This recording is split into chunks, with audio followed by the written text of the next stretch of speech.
আসসালামু আলাইকুম রহমতুল্লাহ। প্রিয় দিনদার ইমানদার পরহেজগার মোত্তাকি মুমিন মুসলমান ভাই ও বোনেরা, যেহেতু আরাফার দিন আমাদের সামনে উপস্থিত হচ্ছে, তাই আরাফার দিন সম্পর্কে কিছু আলোচনা করা দরকার। আরাফার দিনের কিছু ফজিলত জানা দরকার। আরাফার দিনের কিছু করণীয় বর্জনীয় সম্পর্কে জানা দরকার।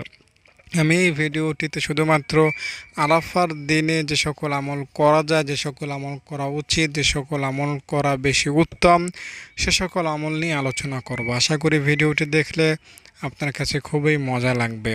বেসিক্যালি আমি এই ভিডিও জুড়ে জিকির এবং আরাফার দিনের একটা সম্পর্ক আপনাকে বলার চেষ্টা করব। জিকির এটা অনেক গুরুত্বপূর্ণ একটা বিষয়।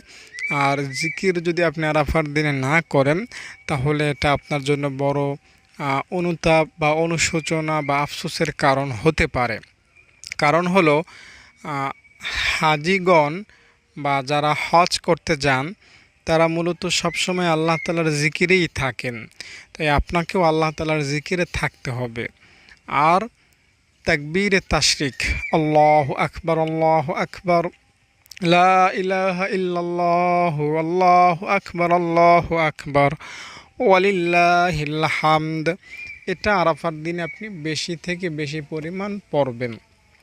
যদি আমার কাছে আপনি সংখ্যা জানতে চান যে হুজুর এটা আমি কয়বার পড়ব, তাহলে আমি আপনাকে বলবো কমপক্ষে 5 ওয়াক্ত নামাজের পরে 500 বার পড়ার চেষ্টা করবেন। নিয়ম হচ্ছে 5 ওয়াক্ত নামাজের পরে 5 বার পড়া, 3 বার পড়া উত্তম, 3 5 15 বার পড়া। তবে বেশি ফজিলত লাভের আশায়, বেশি উপকারের আশায় আপনি এই দোয়াটা 5 ওয়াক্ত নামাজের পরে বেশি পরিমাণ পড়বেন। 500 বার যদি পড়তে পারেন সেটা আরও ভালো। 5 ওয়াক্ত নামাজের পরে 100 বার করে 500 বার পড়বেন। দর্শক, আল্লাহু আকবার, আল্লাহু আকবার, লা ইলাহা ইল্লাল্লাহু, আল্লাহু আকবার, আল্লাহু আকবার, ওয়ালিল্লাহিল হামদ, এই বাক্যটা আমরা শুধু কোরবানির আগের দিন আরাফার দিন পড়ি, কোরবানির দিন এবং কোরবানির পরবর্তী 3 দিন পড়ি, মোট 23 ওয়াক্ত নামাজে পড়ে থাকি নামাজের পরে। এই বাক্যটার মধ্যে যদি আপনি খেয়াল করেন, দেখবেন যে এই বাক্যটার মধ্যে আপনি ইসলামের যে মূল কথা, মূল তাসবিহগুলো, সেগুলোই পড়তেছেন। প্রথমটা হচ্ছে আল্লাহু আকবার, আল্লাহু আকবার। দ্বিতীয়টি হচ্ছে লা ইলাহা ইল্লাল্লাহ। এরপরে আবার বলছেন আল্লাহু আকবার, আল্লাহু আকবার। এরপরে সর্বশেষ বলছেন ওয়ালিল্লাহিল হামদ, মানে আলহামদুলিল্লাহ। তো আল্লাহু আকবার, লা ইলাহা ইল্লাল্লাহ, আলহামদুলিল্লাহ, এই 3টে স্পেশাল শব্দ দ্বারা এই তাকবীরে তাশরিকটা গঠিত। এই 3টার মধ্যে অন্যতম একটা হচ্ছে আল্লাহ, আল্লাহ, আল্লাহ। আর আল্লাহ এই শব্দটার গুরুত্ব, আল্লাহ নামের এই শব্দটার তাৎপর্য যে কত বেশি, সেটা আপনি হয়তো জানেন না। এই আল্লাহ শব্দটা কেউ যদি মন থেকে পড়ে, আরাফার দিন কেউ যদি আল্লাহ শব্দটা দিল থেকে পড়ে, তো তার আর কোনো মনোবাসনা অপূর্ণাঙ্গ থাকতে পারে না। শায়েখ আব্দুল কাদের জিলানী, যাকে আমরা বড় পীর হিসাবে চিনি, পৃথিবী বিখ্যাত একজন অলি হিসাবে জানি, তিনি বলেন ইসমে আজম হলো আল্লাহ শব্দটি। তবে শর্ত হইল, যখন তুমি এই পবিত্র নাম উচ্চারণ করিবে, তখন যেন আল্লাহ ছাড়া অন্য কিছু তোমার অন্তরে না থাকে। আব্দুল কাদের জিলানী আরও বলেন, সাধারণ লোক এই নাম এমনভাবে লইবে যে যখন ইহা জবানে জারি হইবে, যখন জবানে উচ্চারণ করবে, তখন অন্তরে আল্লাহর আজমাত ও ভয় থাকতে হবে। আর খাস লোকেরা, আলেম উলামা, হাফেজ, মাওলানা, মুফতি, এরা এই নাম এমনভাবে উচ্চারণ করবে যে তাদের অন্তরে আল্লাহর জাত ও সিফাতের উপস্থিতি থাকিতে হইবে। আর খাস লোকদের মধ্যে যারা আরও খাস, তাদের জন্য শর্ত হইল ওই পাক জাত ছাড়া তাহাদের অন্তরে যেন আর কিছু না থাকে। কোরআন শরীফেও এই মোবারক নাম এত অধিক পরিমাণে উল্লেখ হইয়াছে যে তার সীমানায় অন্ত নাই, যার পরিমাণ 2360 2360 বার আল্লাহ নামটা পবিত্র কোরআনের সূরা ফাতিহা থেকে সূরা নাস পর্যন্ত আল্লাহ তাআলা আল্লাহ শব্দটা ঢুকিয়ে দিয়েছেন। এত বারবার একটা শব্দ, শুধু এই শব্দটাই দেখা যায়, আল্লাহ আল্লাহ। আর আল্লাহ শব্দের সাথে একবার যুক্ত করা, এটা আরও বেশি উত্তম। তাই আরাফার দিনে আব্দুল কাদের জিলানী রহমতুল্লাহ আলাইহের কথার সূত্র ধরেই আমি বলছি, আপনি যদি আলেম না হন, সাধারণ মানুষ হন, 5 ওয়াক্ত নামাজ পড়েন, ইসলামকে টুকটাক মানার চেষ্টা করেন, এমন যদি আপনার অবস্থা হয়, তাহলে আরাফার দিনে রাতে সব কাজকর্ম ফেলে, আমরা যেরকম একটা কাজকে প্রাধান্য দিই, অফিসে যাই, ছেলেকে ফেলে, মেয়েকে ফেলে, স্ত্রী, বাবা মা, ঘর বাড়ি সব কিছুকে ত্যাগ করে অফিস করি। অনেকে গ্রামে সবাই থাকে, সে শহরে গিয়ে ব্যাচেলার হিসাবে চাকরিতে জয়েন করে, সব কিছুকে লাথি মেরে 2 টাকা উপার্জনের জন্য এত অফিসকে গুরুত্ব দেয়। তো আপনি আরাফার দিনটাকে তার চেয়ে বেশি গুরুত্ব দিবেন, যাতে আল্লাহ তাআলা বুঝেন যে আপনি আল্লাহ তাআলাকে পাওয়ার চেষ্টা করতেছেন। আর হাদিসে আছে, যখন কোনো বান্দা আল্লাহকে পাওয়ার চেষ্টা করে, আল্লাহ তাআলা তাকে দেন। আপনি যদি আল্লাহ তাআলার দিকে এক বিঘত অগ্রসর হন, আল্লাহ আপনার দিকে 1 হাত আসবেন। যদি আপনি আল্লাহর দিকে 1 হাত আসেন, আল্লাহ তাআলা আপনার দিকে 2 হাত আসবেন। যদি আপনি আল্লাহকে পাওয়ার জন্য হেঁটে হেঁটে আসেন, হেঁটে হেঁটে যান, তো আল্লাহ তাআলার রহমত আপনার দিকে দৌড়িয়ে দৌড়িয়ে আসবে। মানে আল্লাহ তাআলা আপনাকে দেওয়ার জন্য অনেক দ্রুত ব্যবস্থা করবেন। তাই আপনাকে আল্লাহ তাআলাকে দেখাতে হবে যে আপনি আরাফার দিনে হাজিদের মতো করে আমলে আছেন, আল্লাহ তাআলার জিকিরে আছেন। আল্লাহু আকবার অবশ্যই পড়বেন, এবং আল্লাহু আকবার, এই আল্লাহ শব্দের সাথে আকবার শব্দটা বিশেষভাবে যোগ করবেন। আমরা আজান শুনি আল্লাহু আকবার আল্লাহু আকবার, তাকবীরে তাশরিকেও শুনি আল্লাহু আকবার, লা ইলাহা ইল্লাল্লাহু আল্লাহু আকবার ওয়ালিল্লাহিল হামদ। এই তাকবীরে তাশরিকের সূচনা বা তাকবীরে তাশরিকের একটা যে ঘটনা, সেটা খুবই মজাদার। ইব্রাহিম আলাইহিস সালাম যখন তার সন্তানকে জবাই করবে, তখন মূলত এই তাকবীরে তাশরিকটির সূচনা হয়। জিবরাইল আলাইহিস সালাম জান্নাত থেকে দুম্বা হাতে করে আসমান থেকে জমিনে আসবেন, তখন এই তিনি বাক্যটা বললেন আল্লাহু আকবার আল্লাহু আকবার। ইব্রাহিম আলাইহিস সালাম বললেন লা ইলাহা ইল্লাল্লাহ, জিবরাইল আলাইহিস সালাম বললেন আল্লাহু আকবার আল্লাহু আকবার। ইব্রাহিম আলাইহিস সালাম বললেন ওয়ালিল্লাহিল হামদ। তাদের দুইজনের মধ্যে এই কথোপকথন হয়েছে, তাদের মধ্যে এরকম একটা কথা হয়েছে, যার কারণে এই বাক্যটা আল্লাহ তাআলার কাছে পছন্দ হয়েছে, এবং এরই কোনো একটা কারণে এই তাকবীরে তাশরিকটা আমাদের জন্য আল্লাহ তাআলা নির্ধারণ করেছেন। তো এটা কোনো নতুন আমল না, যেটা বাইজিদ বুস্তামি শিখিয়েছেন বা এটা আব্দুল কাদের জিলানী বলেছেন, এমন না। এটা আগে থেকেই এসেছে, এখনও আছে, কিয়ামত পর্যন্ত থাকবে। তাই আপনি তাকবীরে তাশরিক আরাফার দিনে অবশ্যই দেওয়ার চেষ্টা করবেন, বেশি বেশি আল্লাহু আকবার আল্লাহু আকবার, লা ইলাহা ইল্লাল্লাহু আল্লাহু আকবার ওয়ালিল্লাহিল হামদ। এই বাক্যটির মধ্যে আরেকটা বাক্য হচ্ছে লা ইলাহা ইল্লাল্লাহ, লা ইলাহা ইল্লাল্লাহ। আরাফার দিনে কেউ যদি লা ইলাহা ইল্লাল্লাহ আলাদাভাবে পড়ে, অথবা তাকবীরে তাশরিকের মধ্যেই পড়ে, আলাদাভাবে লা ইলাহা ইল্লাল্লাহ লা ইলাহা ইল্লাল্লাহ এভাবে পড়লেন, আর যুক্ত করে হচ্ছে আল্লাহু আকবার লা ইলাহা ইল্লাল্লাহু আল্লাহু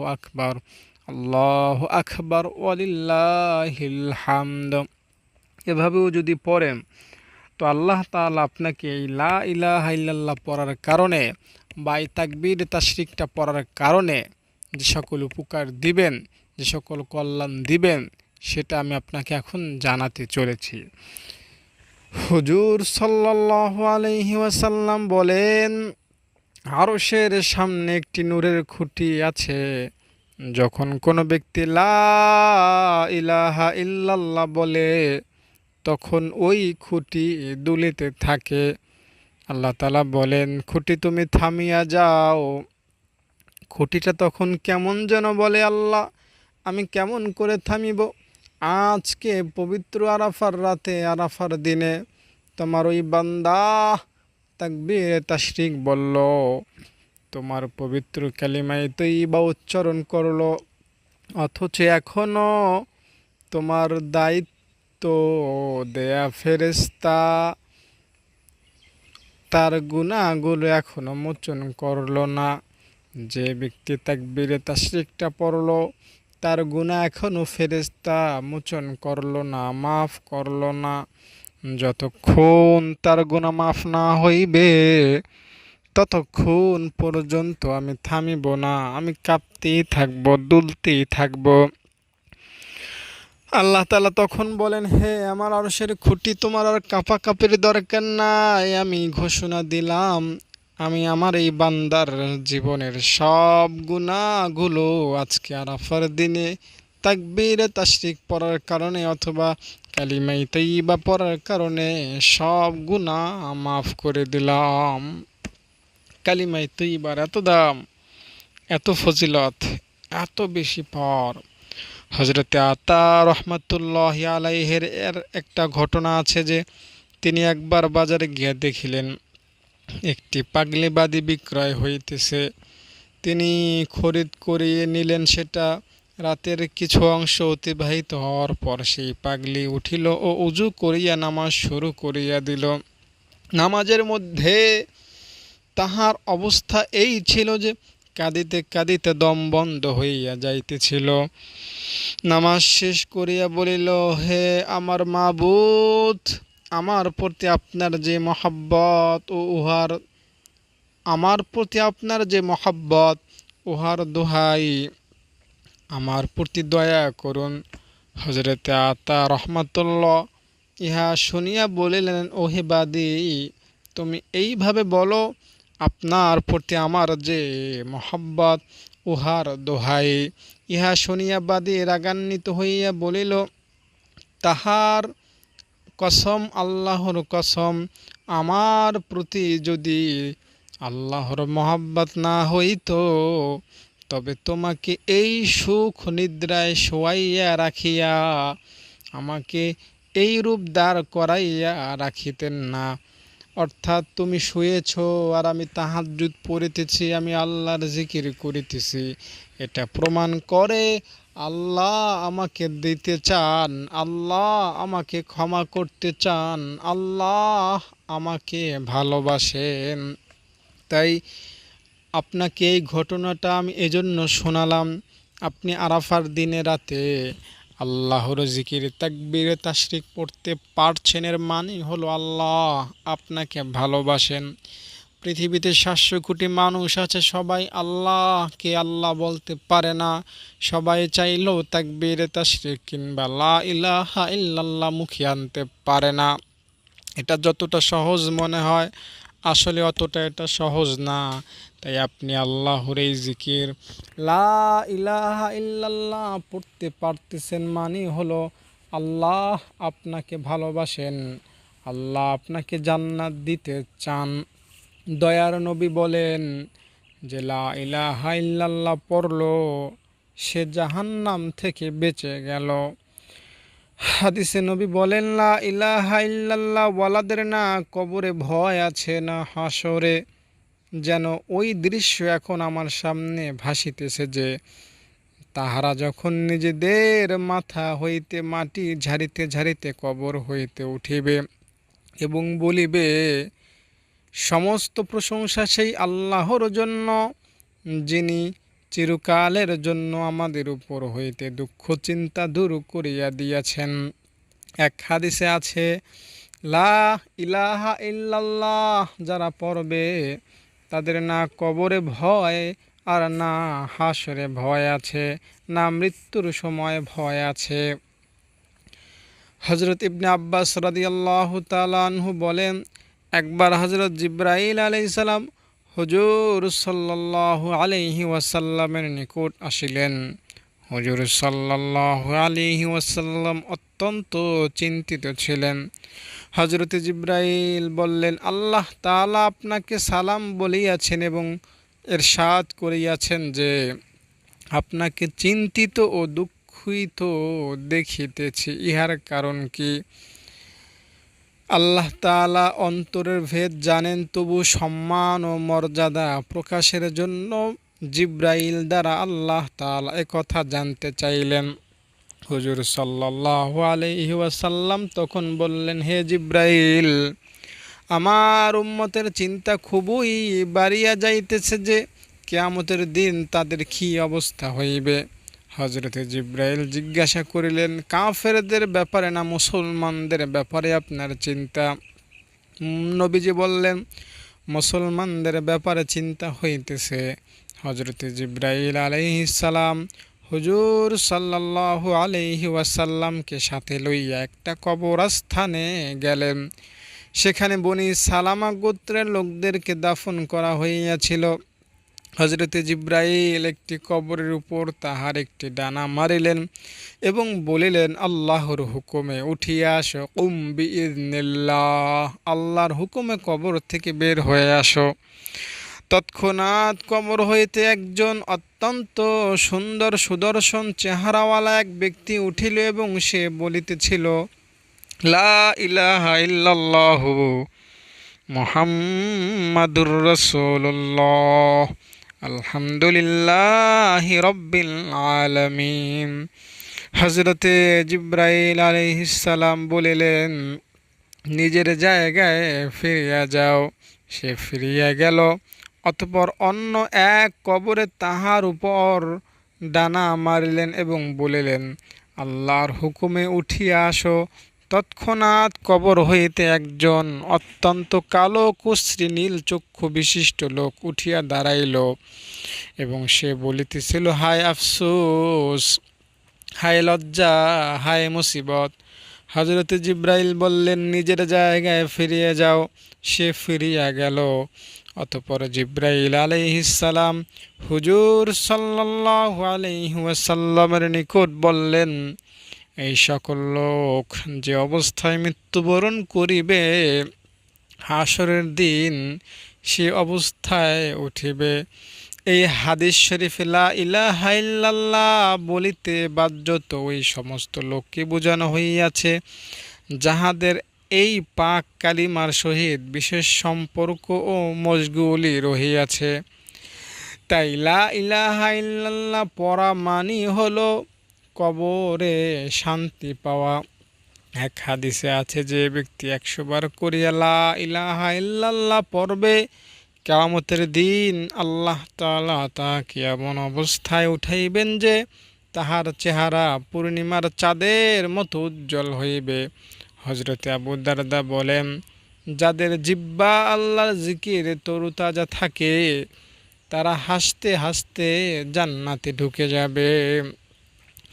লা ইলাহা ইল্লাল্লাহ যদি আপনি আরাফার দিনে পড়েন অথবা তাকবীরে তাশরিক পড়েন, গুনাহ যতই হোক আপনার জন্য জান্নাত নিশ্চিত হবে। এই হাদিসটি শুনেন। হুজুর সাল্লাল্লাহু আলাইহি ওয়াসাল্লাম বলেন, আল্লাহ তাআলা কিয়ামতের দিন আমার উম্মতের মধ্য হইতে এক ব্যক্তিকে বাছাই করিয়া সমস্ত হাসরবাসীর সামনে ডাকিবেন এবং তাহার সামনে আমলের 99টি দফতর খুলবেন। প্রতিটি দফতর এত বড় হইবে যে দৃষ্টি শেষ সীমা পর্যন্ত তা প্রসারিত হইবে। অতঃপর তাকে প্রশ্ন করা হইবে, তুমি কি এই সমস্ত আমলনামার কোনো কিছু কি অস্বীকার করো? আমলনামা লেখার কাজে নিয়োজিত আমার ফেরেশতারা কি তোমার উপর কোনো জুলুম করিয়াছে? কোনো গুনাহ না করা সত্ত্বেও লিখিয়াছে কিংবা করার চেয়ে বেশি লিখিয়াছে? ওই লোকটা বলবে, না না, আমার আমলনামায় যে সকল গুনাহ ফেরেশতারা লিখেছে এগুলো সত্য, আমি এগুলো করেছি।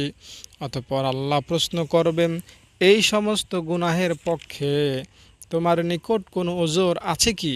সে বলবে কোনো ওজর নাই। আল্লাহ তাআলা বলবেন, আচ্ছা কোনো ওজর নাই, ভালো, তোমার একটা নেকি আমার নিকট আছে। তোমার বাঁচার কোনো উপায় নাই, তোমার কাছে কোনো আমল নাই, তবে আমার কাছে তোমার একটা জমানো আমল আছে। আজ তোমার উপর কোনো জুলুম করা হইবে না, আমি আল্লাহ তোমাকে আজকে শাস্তি দিব না। অতঃপর একটি কাগজের টুকরা বাহির করা হইবে, যাতে লেখা থাকিবে আশহাদু আল্লাহ ইলাহা ইল্লাল্লাহু আশহাদু আন্না মুহাম্মাদান আবদুহু ওয়া রাসূলুহু।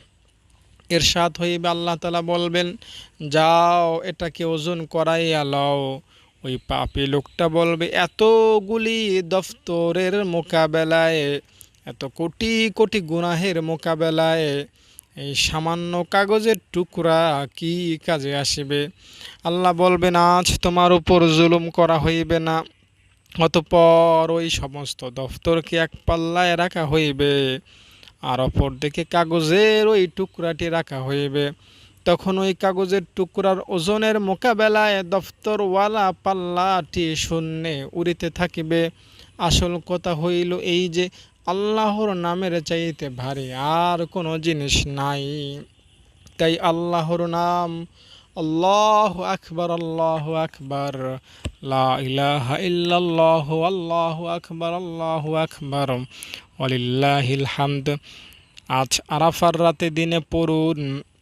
এই ব্যক্তি যেমন কালিমায়ে শাহাদাত একটা আমল নিয়ে পরকালে যে গিয়ে নাজাত পেয়েছেন 99টা দফতর বুঝেন, তার এত গুনাহ যে একটা খাতায় লিখে শেষ করতে পারে না ফেরেশতারা, খাতা ভরেছে আর একটা খাতা নিয়েছে।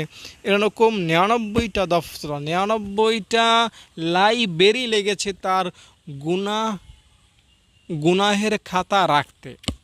বিশাল বিশাল লাইব্রেরি, 10তলা 20তলা লাইব্রেরি না, চোখের দৃষ্টি যত দূর যায়, 1 মাইল 2 মাইল 3 মাইল, এত বড় বড় খাতা, এত বড় বড় লাইব্রেরি লেগেছে তার গুনাহ লিখতে। এরকম 99টি লাইব্রেরি ভরা তার গুনাহ।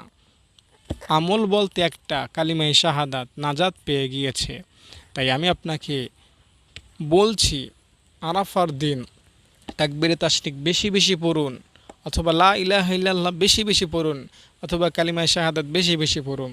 ইনশাআল্লাহ একটা আমলের উসিলায় পরকাল আল্লাহ আপনাকে হয়তোবা নাজাত দিবেন এবং সমস্ত গুনাহ আল্লাহ তাআলা মাফ করে দিবেন। 30, 40, 50, 60, 70, 80, 90 বছরের গুনাহ আল্লাহ তাআলা নিমিষেই ক্ষমা করে দিবেন। আরাফার দিনে ক্ষমা পাওয়া খুবই সহজ। আপনার গুনাহ তো মাফ হইবেই, পাশাপাশি আপনার গুনাহ নেকি হয়ে যাবে। এরকম একটা হাদিস আপনাকে আমি শোনাতে চাই, শোনেন। তিরমিজির মধ্যে হাদিসটা আছে, কোনো বান্দা এমন নাই যে লা ইলাহা ইল্লাল্লাহ বলে আর তাহার জন্য আসমানের দরজা খুলিয়া যায় না, এমনকি এই কালিমা সোজা আরশ পর্যন্ত পৌঁছায়া যায়।